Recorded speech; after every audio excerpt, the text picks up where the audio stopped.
નમસ્કાર મિત્રો, આજે આ ડાકણની જેટલી પણ દાસીઓ હતી તેમની હાર થઈ છે અને આખરે હવે આ કામરૂ દેશની રાણીને ગુસ્સો આવે છે અને ત્રાડ પાડીને પોતાની પાસે જે અડદનો દાણો હતો તેને જમણા હાથના અંગૂઠામાં લઈ અને જેવો છૂટ્ટો ઘા કર્યો એની સાથે તો જ્યાં પેલા બાબા અને જ્યાં પેલા ડોસીમાં અને જે કેદીઓ હતા ત્યાં એક ભયંકર વાવાઝોડું આવે છે અને એટલો જોરથી પવન ફૂંકાય છે ને કે ગાંગીના બાબા તો ત્યાં જ ઢીંચણ વાળીને બેસી ગયા છે અને પોતાની શક્તિથી પોતાનું રક્ષણ કરી રહ્યા છે। પણ આ બાજુ પેલા જે કેદ કરેલા માણસો હતા તેઓ હવામાં ઉડી જાય એવા હતા। તેથી માં મેલડીએ ડોસીમામાંથી પોતાનું અસલી સ્વરૂપ ધારણ કર્યું અને બોકડે સવાર થઈને ચાલતા ચાલતા પેલા જે કેદીઓ હતા એમની પાસે પહોંચે છે અને એમને કહે છે કે તમે અહીંયા આવી જાઓ અને જો તમારો કોઈનો વાળ વાંકો થવા દઉં તો હું માતા મેલડી ના કહેવાઉં। અને પછી તો માં મેલડી એ ભીષણ વાવાઝોડામાં આ જેટલા પણ કેદીઓ હતા તેમની રક્ષા કરી અને ત્યાં આડા બેઠા છે। અને આ બાજુ પેલી જે કામરૂ દેશની રાણી છે એના મનમાં એમ છે કે હવે તો થોડી જ વારમાં આ ભીષણ વાવાઝોડામાં બધા જ એ માણસો ઉડી ગયા હશે ને ડોસીમાં પણ ઉડી ગયા હશે। આવો વિચાર કરીને તે હવે પોતાના કક્ષમાં જાય છે અને જે પાત્ર હતું તે પાણીના પાત્રમાં જઈ અને જુએ છે તો તેના હોશ ઉડી જાય છે, કારણ કે ગાંગીના બાબા આટલા ભીષણ પવન સામે તેઓ એકલા ત્યાં ઢીંચણે પડીને બેઠા છે અને એ પવન સામે પોતાનું રક્ષણ કરી રહ્યા છે। અને આ બાજુ માં મેલડી કે જે બુટિયા બોકડે સવાર છે અને તેઓ જેટલા પણ પેલા માણસો હતા એમની રક્ષા કરી રહ્યા છે। ત્યારે આ ઘટના જોઈ અને આ કામરૂ દેશની રાણીને ભયાનક ગુસ્સો આવ્યો અને તે ગુસ્સા સાથે બહાર આવીને કહે છે કે હવે જેટલી પણ દાસીઓ વધી છે ને અને જેટલી પણ દાસીઓમાં લડવાની હિંમત હોય ને એટલી બધી જ આવી જાઓ અને હવે આજે કાં તો મારી નાખીશું કાં તો મરી જશું, પણ હવે આપણે પાછું પડવાનું નથી અને હવે યુદ્ધ કરવા જવાનું છે। આમ કહીને આજે ઘણા સમય પછી હવે આ કામરૂ દેશની રાણી પોતે યુદ્ધ કરવા માટે નીકળી છે અને તે આગળ ચાલતી જાય છે ને તેની પાછળ આજે હજારો ડાકણો એટલે કે એની દાસીઓ જે સમડી સ્વરૂપે એમની હારે છે અને કહે છે કે મહારાણી, આજે તો તમે પોતે ઘણા સમય પછી દુશ્મન સામે લડવા જાઓ છો ને તો તમે ચિંતા કરશો નહીં, જ્યાં સુધી અમે બધી જીવતી છીએ ને ત્યાં સુધી તમારા સુધી દુશ્મનનો એક પણ પ્રહાર નહીં આવવા દઈએ। અને આમ તેઓ બધી ચાલતી પહોંચે છે જ્યાં માં મેલડી અને જ્યાં ગાંગીના બાબા છે ત્યાં, અને ત્યાં જઈને જુએ છે તો ભીષણ ત્યાં વાવાઝોડું ચાલુ છે ને ફૂલ જોરમાં પવન ફૂંકાઈ રહ્યો છે। ત્યારે આ રાણી ત્યાં પહોંચી અને પોતાના હાથેથી ખાલી એક ચપટી વગાડે છે ને ચપટી વગાડતાની સાથે ત્યાં પવન ક્ષણભર વારમાં ત્યાં શાંત પડી જાય છે ને જાણે અહીંયા કાંઈ થયું જ નથી એટલું શાંત વાતાવરણ થઈ જાય છે। ત્યારે આ બધા જ કેદીઓ ઊભા થયા ને કહે છે કે માં જુઓ તો ખરા, હવે અહીંયા વાવાઝોડું ચાલ્યું ગયું છે અને હવે શાંતિ થઈ છે। ત્યારે માં મેલડી કહે છે કે દીકરાઓ, વાવાઝોડું ચાલી નથી ગયું, વાવાઝોડું તો હવે આવ્યું છે અને આ તો શાંતિ થઈ નથી, પણ શાંતિ પછી જે ભયાનક સ્વરૂપ થવાનું છે ને એનો આ એક સંકેત છે, જુઓ સામે। ત્યારે બધા જ કેદીઓ સામે જુએ છે તો ત્યાં કામરૂ દેશની રાણી પોતે આજે લડવા માટે સામેથી ચાલતી આવી રહી છે અને એની પાછળ હજારો ડાકણો ઉડતી આવી રહી છે। ત્યારે ગાંગીના બાબા પણ એ દિશામાં જુએ છે ને કહે છે કે હે માં મેલડી, આ તો ફરી પાછી લડવા માટે આવી રહી છે।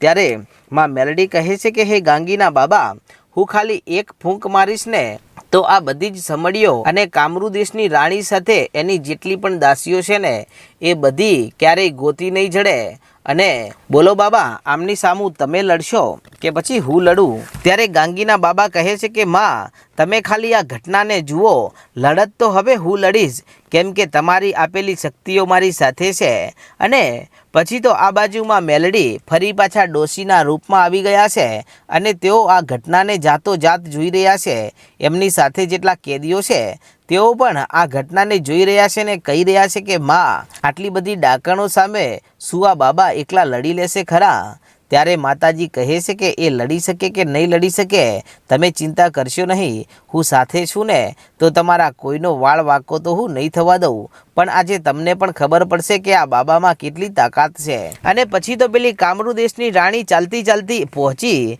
ત્યાં ગાંગીના બાબાની સામે અને ત્યાં જઈને કહે છે કે બાબા, આટલા બધા અત્યાચાર અમે તમારા ઉપર કર્યા તો પણ હજી સુધી તમારી આંખો નથી ઉઘડતી. અરે હજુ પણ કહું છું કે અમારા ગુલામ બની જાઓ તો અમે તમારો જીવ નહીં લઈએ, નહીતર આજે આ ડોશી તો મરવાની છે પણ ડોશીની સાથે સાથે તમે બધા જ મરી જવાના છો. ત્યાં તો ગાંગીના બાબા ખડખડ દાંત કાઢીને હસવા લાગ્યા ને એટલું કહે છે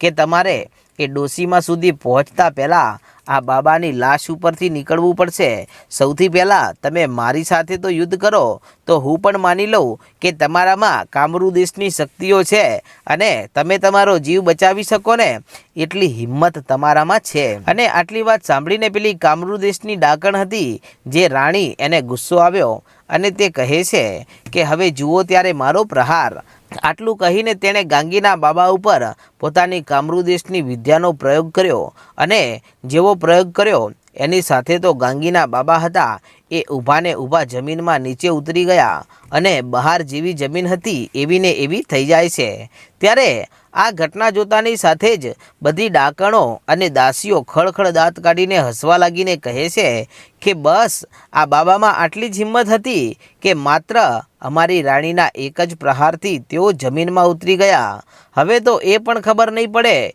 કે તેઓ કયા પાતાળ સુધી પહોંચી ગયા છે. હવે એમને બહાર કાઢવાવાળું આ દુનિયામાં કોઈ પેદા નથી થયું. અને પછી તો એ રાણી પણ હસવા લાગી. ત્યારે આ બાજુ જે કેદીઓ હતા તેઓ ગભરાણા અને માં મેલડીને કહેવા લાગ્યા કે હે ડોશીમાં, આ તો ગજબ થઈ ગયો, આ ડાકણના એક જ વારમાં આપણા બાબા તો પાતાળમાં ઉતરી ગયા. ત્યારે માં મેલડી કહે છે કે પાતાળમાં નથી ઉતરી ગયા, હવે તમે બાબાનો ખેલ જુઓ. અને આમ આટલું કહેતાની સાથે તો બાબા જ્યાં પેલી હજારો ડાકણો ઊભી હતી ત્યાંથી બહાર નીકળે છે અને ત્યાં ઊભેલી ડાકણો આમ તેમ પછડાણી અને આ ઘટના જોઈ અને પેલી રાણીને ગુસ્સો આવી ગયો ને કહેવા લાગી કે હે બાબા, તારામાં એટલી હિંમત છે કે મારા કરેલા પ્રહાર સામું તું ઠેઠ પાતાળમાંથી પણ બહાર નીકળી ગયા. ત્યારે બાબા એટલું જ કહે છે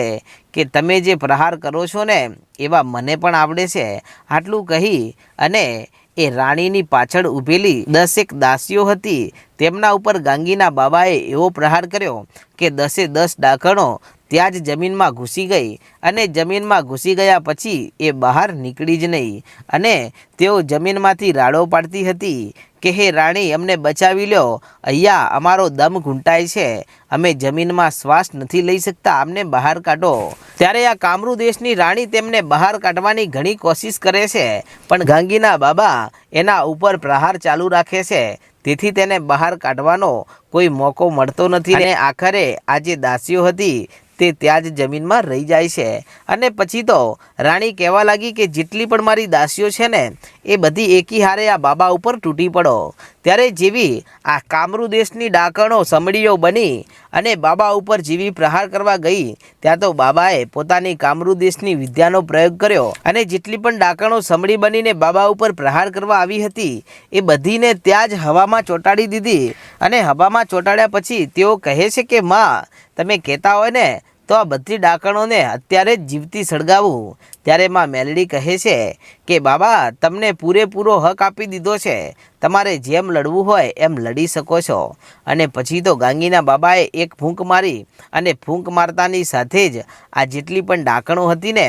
એ ત્યાંથી હવામાં ઉછળી અને એટલી દૂર દૂર જઈને પટકાણી કે કદાચ તેઓ પાછી પણ હવે નહીં આવી શકે. ત્યારે આમ બાબા આ કામરૂ દેશની જે રાણી છે એ દાસીઓને બાબા હવે વેર વિખેર કરી રહ્યા છે. અને હવે આ રાણી કહે છે કે બાબા, આટલા સમય સુધી તો મને એમ હતું કે તમે નાની મોટી વિદ્યાના જાણકાર છો ને તો તમારા ઉપર નાની મોટી વિદ્યાઓના પ્રયોગ કરીને તમને હરાવું, પણ હવે તમે જોઈ લો મારો પ્રહાર. આમ કહી અને પછી તો આ ડાકણે પોતાના ખિસ્સામાંથી બીજા અડદના 2 દાણા કાઢ્યા અને બંને દાણાને તેણે પોતાના આંખોમાં અડાડ્યા અને પછી એ બંને દાણા પોતાના મોઢા સામે લાવીને ફૂંક મારી અને ફૂંક મારતાની સાથે બંને અડદના દાણા હવામાં ઉછળ્યા અને હવામાં ઉછળી અને ઉડતા ઉડતા ગાંગીના બાબાના એક જમણી બાજુ અને એક ડાબી બાજુ પડે છે અને જેવા જમણી બાજુ ને ડાબી બાજુ પડ્યા અને એની સાથે તો જમણી અને ડાબી બાજુથી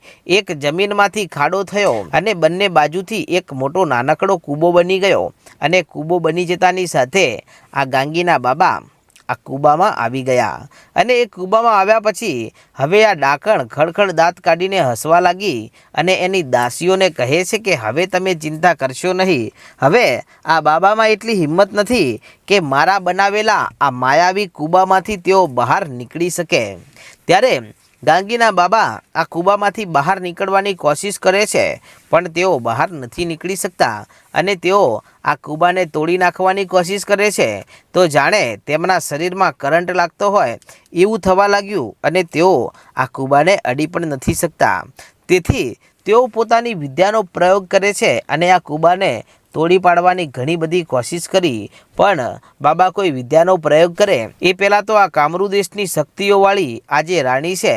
તે ગાંગીના બાબાના પહેલાં જ તે પોતાની વિદ્યાના પ્રયોગ કરી રહી છે અને તેમાં તેનો વિજય થાય છે ને ગાંગીના બાબાની હાર થાય છે। તેથી બાબા કહે છે હે માં, હું આ કૂબામાંથી બહાર નથી નીકળી શકતો અને મારી જેટલી પણ વિદ્યાઓ હતી એ મેં આજમાવી દીધી છે, એમ છતાં હું નથી બહાર આવી શકતો। ત્યારે ડોશીમાં કહે છે કે બાબા, હજુ પણ તમને કોઈ વિદ્યા આવડતી હોય તો એનો પ્રયોગ કરો। ત્યારે બાબા પોતાની છેલ્લી જે સૌથી શક્તિશાળી વિદ્યા હતી તેનો પ્રયોગ કરે છે પણ ત્યાં તો આ કામરૂ દેશની રાણી કાંઈ ઓછી વિદ્યાની જાણકાર ન હતી અને બાબા કોઈ વિદ્યાનો પ્રયોગ કરે એ પહેલાં જ તેણે પોતાની કામરૂ દેશની સૌથી ભયાનક વિદ્યાનો પ્રયોગ કર્યો અને આ જે કૂબો હતો તે ચારેય બાજુથી ને ઉપરથી સળગવા લાગ્યો અને જેવો કૂબો સળગ્યો અને ચારેય બાજુથી ભળભળ આગ બળવા લાગી ત્યારે ગાંગીના બાબાએ જે વિદ્યાનો પ્રયોગ કર્યો અને એ વિદ્યા આ ભળભળ બળી રહેલા કૂબામાં એ વિદ્યા બળીને ખાખ થઈ જાય છે પણ તે કામ આવતી નથી। તેથી હવે આ જેટલી પણ ડાકણો હતી એ બધાને પેલી રાણી કહે છે કે હવે તમે બધા એકી સાથે હું તમને જે વિદ્યા કહું ને એ વિદ્યાનો પ્રયોગ કરો અને એ વિદ્યાનો પ્રયોગ કરતાની સાથે આ કૂબો તો બળીને ખાખ થઈ જશે પણ એમાં રહેલા આ બાબા પણ બળીને ખાખ થઈ જશે। અને પછી બધી જ ડાકણો ભેગી થાય છે અને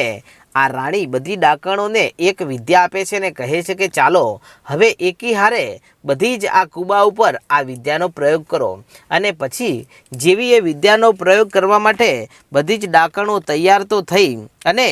એ કૂબા ઉપર પ્રહાર કરવા માટે એમના હાથમાં એક એક અડદનો દાણો છે અને આ કામરૂ દેશની રાણી એટલું જ કહે છે કે હવે હું જેમ કહું ને એટલા મંત્ર બોલી અને આ દાણાને આ ભળભળ બળી રહેલા કૂબા સામે ફૂંક મારવાની છે અને ફૂંક મારતાની સાથે જો આ કૂબા સાથે પેલા બાબા જો બળીને ખાખ ના થઈ જાય તો હું પણ કામરૂ દેશની રાણી મટી જાઉં। અને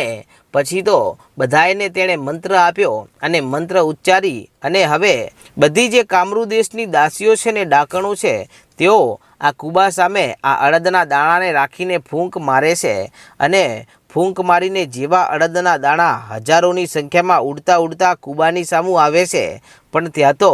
આ એ જ ડોશીમાં હાથમાં ખોખરી લાકડી છે અને આડા આવીને ઊભા રહી ગયા છે। અને મિત્રો પછી મારી મેલડી ત્યાં જે ચમત્કાર કરે છે તો મિત્રો તે હવે આપણે આગળના ભાગમાં જોશું ને તમે આપણી ચેનલ પર પહેલીવાર આવ્યા હોય તો આજે જ આપણી ચેનલ રાજા મેલડીને સબસ્ક્રાઈબ કરી નાખો। જય માતાજી।